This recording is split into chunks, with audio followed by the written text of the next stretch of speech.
धम्मनायक सम्राट Ashok, Mahatma Jyotirao Phule, doctor Babasaheb Ambedkar यांच्या जयंतीनिमित्ताने पुसद शहरात गेल्या अनेक वर्षापासून प्रज्ञापर्व नावाची व्याख्यानमाला सुरू आहे।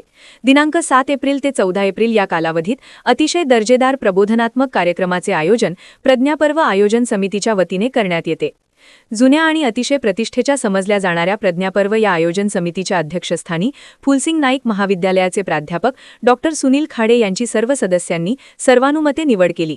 प्राध्यापक सुनील खाडे हे MSc, PhD, प्राणीशास्त्र, master in scuba diving, Australia प्रमाणित सहयोगी प्राध्यापक व विभागप्रमुख तथा PhD मार्गदर्शक असून सामाजिक चळवळीत सक्रिय आहेत।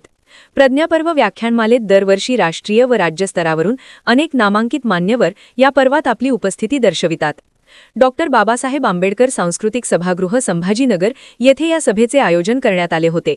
यावेळी आयोजित करण्यात आलेल्या सभेला भीमराव कांबळे, साहेबराव धबाले, सुखदेव भगत, शीतलकुमार वानखडे, किशोर कांबळे, बुद्धरतन भालेराव, मिलिंद जाधव, सूरज वरठी, अर्जुन भगत, भास्कर पाढेन, भोलेनाथ कांबळे, शरद ढेंबरे, देवेंद्र खडसे, किशोर मुजमुले, भारत कांबळे, राजेश ढोले, लक्ष्मण कांबळे, सुरेश कांबळे, उद्धव कराळे, रवी तायडे, प्रीतम आळणे, विजय बहादुरे, मनोज नाईक, मनोज खिराडे, सुभाष गायकवाड, विनोद मनवर, प्रशांत धुळे, नरेंद्र पाटील, संजय उचित, मुन्ना हाटे, विजय निखाते, प्रमोद धुळे, मनोज निखाते, अंबादास कांबळे, अतिश खडसे, दीपक गायकवाड आदी मंडळी मोठ्या संख्येने उपस्थित होते।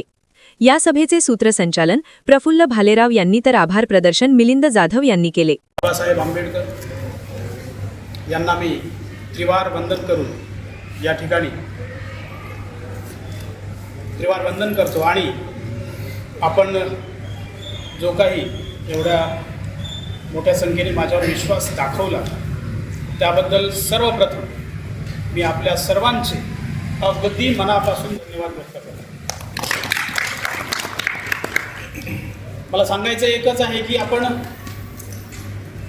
ज्या महामानवाची जयंती आपण साजरी करणार आहोत त्या महामानवाची जयंती साजरी करण्यासाठी एक व्यक्ती किंवा एकाचं ते काम नाही आहे। जेवढं त्याच्यामध्ये माझं योगदान असेल त्याच्या जास्त पटीनं आपल्याकडून मी अपेक्षा करतो। एका दिवसासाठी नाही तर पूर्ण वर्षभर मला तुमची साथ लागणार आहे आणि मी अपेक्षा करतो की सर्वांची सर्वजण याच्यामध्ये सर्व सन्माननीय माझे जे बंधू आहेत त्यांच्याकडून मला सहकार्य मिळेल एवढेच या ठिकाणी मी अपेक्षा करतो।